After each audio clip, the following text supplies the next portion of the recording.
અમદાવાદમાં નવજાત બાળકના અપહરણ અને માનવ તસ્કરીના મોટા રેકેટનો પર્દાફાશ થયો છે, જેમાં ક્રાઇમ બ્રાન્ચે માત્ર 15 દિવસના નવજાત બાળકને વેચનાર મુખ્ય આરોપી યુનુસ ખાન ઉર્ફે યુનુસને બનાસકાંઠાથી ઝડપી પાડ્યો છે। તપાસમાં સામે આવ્યું છે કે યુનુસ છેલ્લા 1 વર્ષથી વંદના પંચાલ સાથે સંપર્કમાં હતો।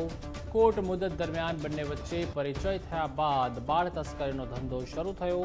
ગોવિંદભાઈ પાસેથી યુનુસે બાળક મેળવ્યું અને પછી વંદના પંચાલ અને રોશન ઉર્ફે સજ્જન અગ્રવાલને 3.60 લાખ રૂપિયામાં વેચ્યું હતું।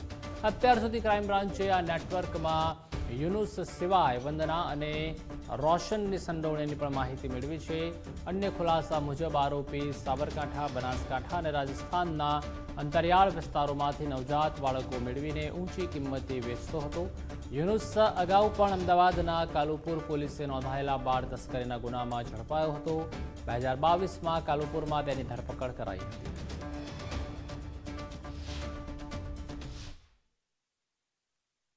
આ યુનુસને અગાઉ 2022માં કાલુપુર પોલીસ સ્ટેશનના ગુનામાં ક્રાઇમ બ્રાન્ચે અરેસ્ટ કરેલો હતો, એટલે ગુનાહિત ઇતિહાસ ધરાવે છે અને ત્યારબાદ આ બીજા ગુનામાં તેની સંડોવણી ધ્યાને આવેલ છે। કેટલા દિવસ પહેલા બાળક લીધું હતું, કેટલામાં લીધું હતું, આ બાળક કોણ છે?